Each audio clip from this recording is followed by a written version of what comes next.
Satu kasus auditor kami yang tidak bersedia merubah audit report di PHK dengan rekayasa.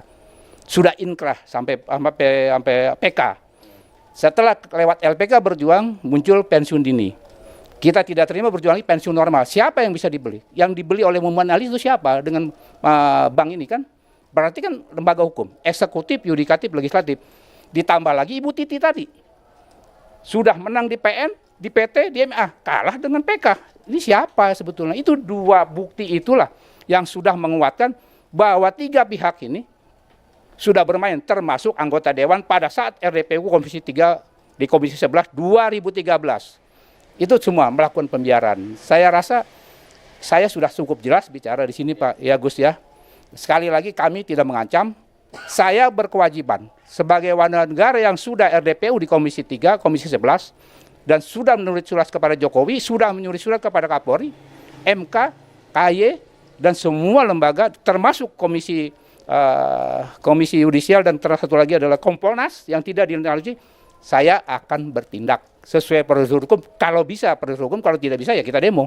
Kalau tidak bisa demo ya akan nyambung dengan umat. Karena yang dirugikan adalah umat, notabene rakyat Indonesia.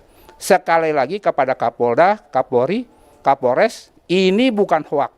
Pantang buat saya, auditor sekelas saya, untuk menangani kasus hoak. Tontonlah YouTube saya sebelumnya, itu banyak. Sampai saya lapor KPK 2014 mengenai penggelapan pajak Bank Panin 1,2 triliun. Sampai hari ini Mumin Ali Gunawan tidak berani dipanggil oleh Firly, Ketua KPK. Saya lapor lagi ke Jaksa Agung penggelapan BPPN terkait BLBI yang sudah merugikan negara 495 miliar malah dibekukan sampai hari ini. Malah ke tim Jaksa Agung penyidiknya minta proyek kepada saya tolak. Ini bloko konsultor saya, jelas itu ya. Nah, BI juga sama, berkhianat. Anggota DPR juga sama, mau panja, katanya saya narasumber, masuk angin semuanya.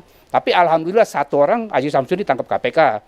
Yang menjadi ketua BPK juga udah lewat, maksud saya pensiun, masuk 1,2 meter ya dikafankan. Saya nggak tahu siapa lagi yang nyusul ya. Nah itu sementara dari saya. Mungkin kita akan terus berjuang terus Gus ya. LPK pantang mundur, pantang menyerah sepanjang data-data kita A1. Dan saya masih banyak lagi data A1 mengenai kebobrokan dalam ekonomi ini. Saya rasa saya akhiri untuk di sini. Wassalamualaikum warahmatullahi wabarakatuh. Warahmatullahi. Sebelum Bu Patoka closing ya. Jadi sekarang ini sudah hampir 30 orang kurang lebih yang sedang kita tangani. Dan ini bisa ribuan nanti ini.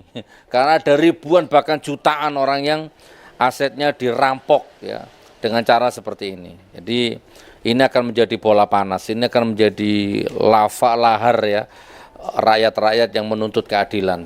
Jadi silahkan Anda bertahan dengan ego, pemenang lelang, polisi, jaksa, hakim apa silakan Anda bertahan dengan ego.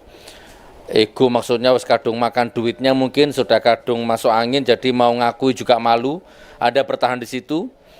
Dan kita juga akan bertahan di ego kita, ego kebenaran kita. Kita akan terus jalan, ini berpacu ini antara egomu yang makan duit ya.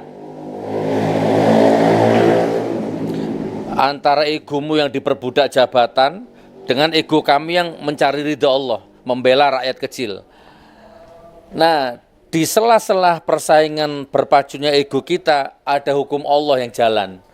Maka kasihanlah gitu loh.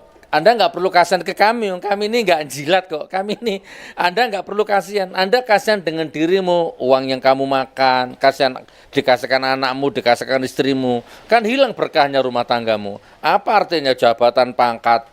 Terus kalau rumah tanggamu hilang berkahnya, anak-anakmu narkoba, istrimu selingkuh, kamu stroke, lumpuh badanmu, terus apa?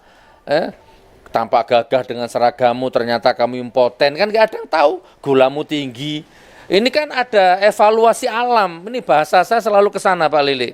Karena saya mau bahas bahasa hukum gak paham, ini bahasa saya, bahasa alam. Gitu ya, kode alam, perhatikan. Ayo kita berpacu, silakan panggil Pak Sarto, ajak dengan damai, islah dengan cara yang damai, ma'ruf, kembalikan asetnya, atau ayo kita terus berpacu ini. Anda atau kita yang celaka, kan begitu. Kurang lebihnya seperti itu, dan ini akan terus bertambah rakyat-rakyat yang akan bersatu dengan kasus yang sama seperti ini. Monggo Bu, sebagai penutup. Oh ya, Pak Rafian, Ya. silakan. Izin ya Pak Gus, jadi saya tambahkan sedikit. Kemungkinan dalam minggu-minggu ini kalau saya tidak ada di Blitar sini atau di Jatim ya, saya akan ke Sulawesi dulu Pak. Oke. Sulawesi ada 2 kasus. Kasus perkebunan sawit ya, PT TEN dan kawan-kawan. Kemudian satu juga kasus illegal mining, tambang itu. Tambang yang ada di Desa Oyom yang sekarang babuknya barang bukti sudah di Pelabuhan Pantoloan. Itu sedang saya akan ke sana untuk selesaikan ya hukum. Kemudian minggu lalu saya mau ke Kalimantan tertunda karena ada permohonan para korban ini ya, saya tunggu ya. Kalimantan itu kasusnya sama. Jadi ada perkebunan sawit, sudah jalan pemiliknya dari Malaysia, pemilik tanah yang punya sertifikat asli itu diabaikan. Saya akan ke sana, Bos. Saya sudah tenangkan mereka, tenang, kita tunduk dengan hukum yang ada, negara kita hargai. Kalau hukum kita tidak berlaku lagi ya sudah. Iya kan? Saya mau kemana juga. Jadi jangan sampai saya jadi tumpuan itu, wah saya ini tidak benar. Ya, saya jalan ya, semua saya jalan.